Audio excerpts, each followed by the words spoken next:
Hello everyone, I'm Wendell Jones and welcome to this edition of our program, Jones and Company. On this program, we examine the national issues of the Bahamas. In the last several years in the Bahamas, the Bahamian people have been seeing an increased number of young physicians.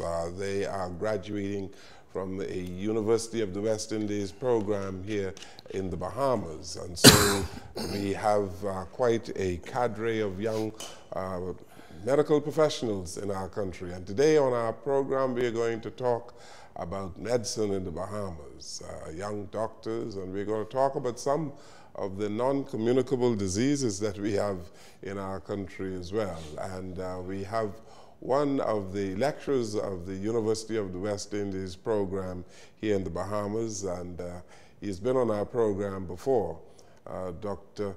Morton Frankson. It's good to have him here on the program today. Always a pleasure. Nice to see you. Thank you. And he came here at very short notice, Godfrey Enius. Good to see you here. Yes. Dr. Frankson, tell us some more about yourself. I know that you are a native of Jamaica. That's correct. And how long have you been teaching? Well, I have been teaching medicine for about 15 years now. 15 years? Yes. I started out with an interest in surgery. Then I shifted my interests to community health. Then I headed to California and for about 16 years developed my skills in research, qualified myself there and said it's time to come back home. And when I came back home, I actually ended up not into research but into being the chief medical officer for the Turks and Caicos Islands.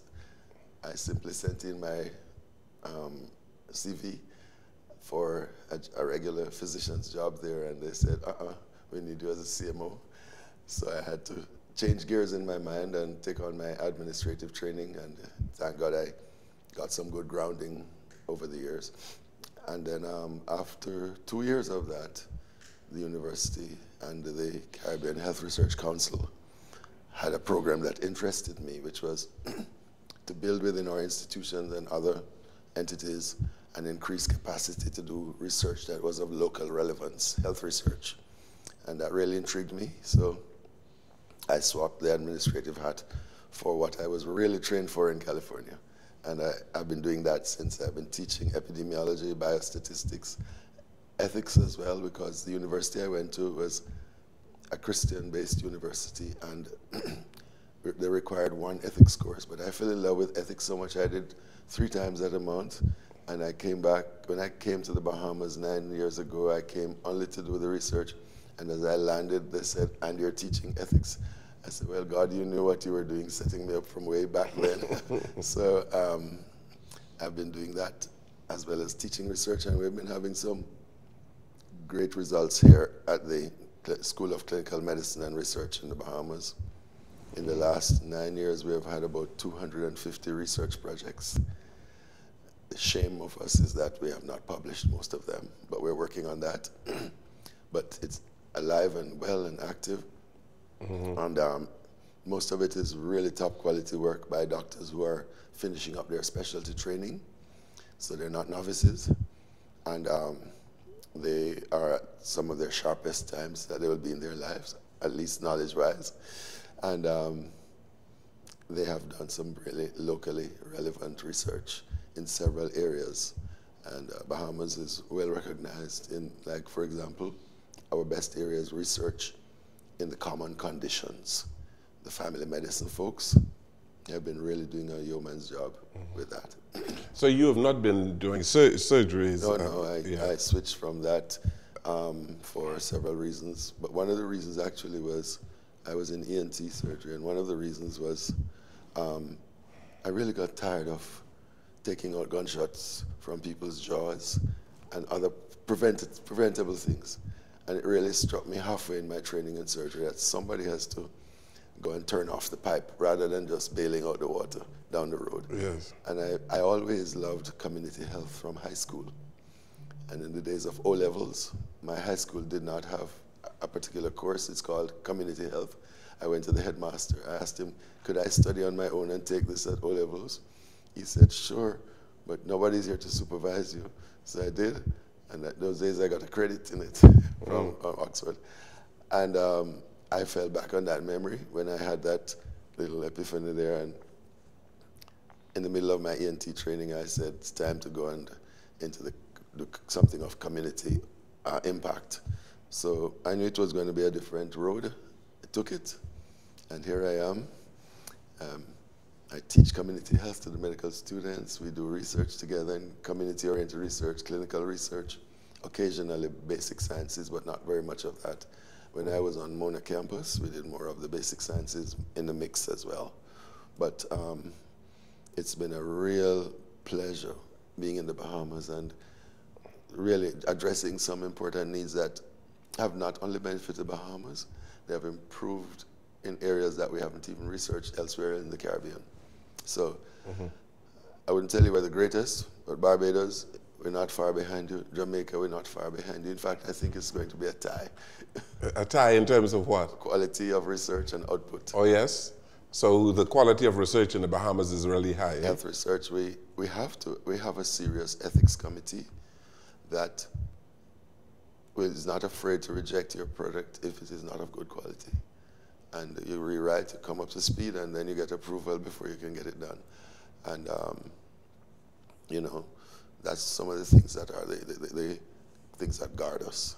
Very good. Yes. Godfrey? Dr. Frankson, in the old days, Yes, sir. Mona, Ibadan, schools in Kenya Yes. were established by the British. Yes, they're twin entities Yeah, from the school, right. from London, University of London. And they became centers for tropical Yes. agriculture. Yes. All right? Oh, so you're coming from the agriculture angle. Not tropical, Okay. tropical medicine. Tropical medicine, Okay, right? because, yes. Tropical medicine. Yes, we're twin sisters. Yes, and you know, our medical profession here is so diluted, not negatively, diluted in terms of you have physicians Yes. who've been trained in various, in Canada, the US, England, right? And the UWI doctor stands out different from the doctors trained in these industrial countries. Yes. Because you lack, in our Caribbean area, we lack certain infrastructural facilities. So doctors have to have good clinical skills. At the community level, doctor, our UWI trained doctors coping with that experience in the field? I think we're doing well. Of course, I'm going to be biased, you know that. Can't help that. But there are certain logical reasons why I think we would do well. We inherited our form of education and practice from our colonial days. When America got their medical act together, the game together, was when they finally started to model the Johns Hopkins model. Because if you know anything about the history of medicine, it's the first in medical America, school. it was a free-for-all. Yeah. In America, It's some Johns places you Hopkins. could get trained in 1 month and be a doctor. Some places you could do 3 months. A lot of the Christian education centers included medical school as part of a missionary preparation, and they were more like the Johns Hopkins program. So when the Flexner report came out, and Flexner was commissioned, the educator, was commissioned by Congress in the early 1900s, he found things in such bad shape, he was commissioned by Congress to close down everything except those that are close to Johns Hopkins model. And only the state-funded and some of the Christian schools really survived. What they did was they required then that you have to have a bachelor's and then get into medical school. And then they made medical school only 4 years. Whereas we require that you be an excellent student through high school and even the last 2 years in the days of O-levels and senior Cambridge and all those days. And then you get into medical school. as an elite group, but for 5 years. So we would have 1 year extra training over an American physician. On top of that, America became more litigious, as you know. So the doctors there, the young students, had less and less chance to put their hands on and do procedures. We never experienced that. So our doctors, our young medical students, have had a great opportunity to be getting practical training while passing the written exams at the standard of England or America, or even better sometimes. But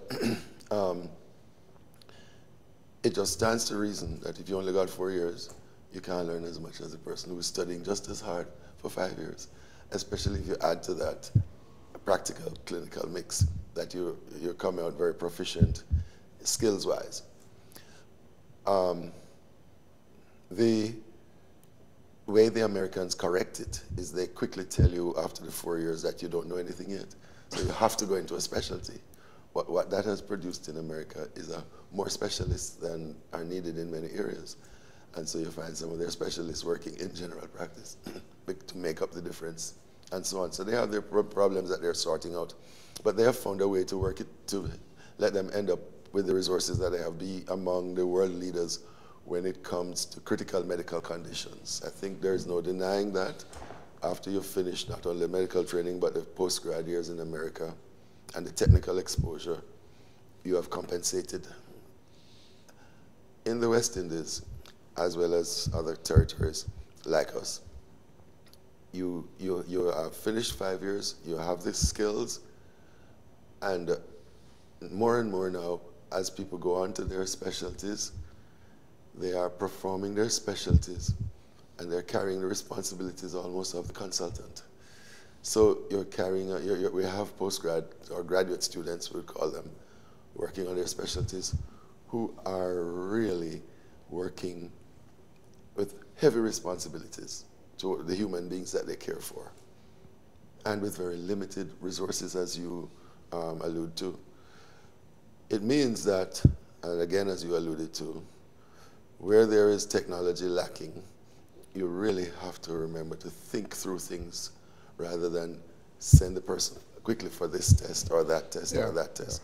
I have to say, though, that in places like the Bahamas that has fared well compared to other countries in the region, we have to also guard some of our resident doctors that they don't make some of the mistakes of over-relying on technology that is made, say, in countries north of us, that they think things through, etc. Or else they could actually use the very technology that is available here to overexpose people to radiation, for example. Sending people for CAT scans unnecessarily, for example. Or not listening to the person carefully enough to make sure that this person is probably not pregnant, because sending a person for an x-ray while the baby is forming in you, you're setting up that child to get a cancer later on, and all of that. All of that, no machine can do that. That's a human being listening to another human being and learning the art of communication, etc., and learning to use your senses in a way that is not mechanistic. And I think throughout the Caribbean where we're training, that's the kind of doctors we're producing. When you say you teach ethics. I teach ethics, biostatistics, epidemiology, and community health. Let's talk a little bit about ethics. Yes. And what that entails. Well, ethics for the general public is what I'm doing right or is what I'm doing wrong? Or am I not sure whether it's right or wrong? And that's when you really need ethics in the gray area. In fact, that state is called a dilemma. And that's when ethics really shines, because it requires you to sit down and think through. You think through especially 4 things. 1 is what I'm doing showing respect for people, that they have the ability to govern their lives, make their own choices. In fact, I have to assess the person to see if the person is of reasonable capacity. There's no hard and fast rule for that, but there are legal things that come into if you really go legally. But the person must be able to, having heard some information, make what seems to be rational and intelligent choices. And that's a professional assessment. Once that is the case, you can respect that the person has the ability to govern themselves. In other words, has autonomy over themselves. That's one tenet. Second tenet, or before the second tenet, now that I establish that they have autonomy, I can give this person informed consent. I can explain to people what I'm about to do, etc., and expect that they could explain it back to me, even in their terms, but it must mean the same thing. And then consent. That is a sacred procedure in medicine. And sometimes, unfortunately, there are cases where we have slipped and have made it into the textbooks of examples what not to do. However, that's something that is one of the key areas. There are three other areas: beneficence, non-malfeasance, and justice. You were about to ask me something. I'm going to ask you something in a minute, but let's take a break. This is our first break on our program, Jones and Company. And today we are speaking with Dr. Frankson, who is one of the lecturers in the University of the West Indies program here in the Bahamas. And our program has a very long name. It's called University of the West Indies School of Clinical Medicine and Research. Absolutely. Bahamas. Yes, that's a very long name. We take this break here on our program and we'll come right back. Okay.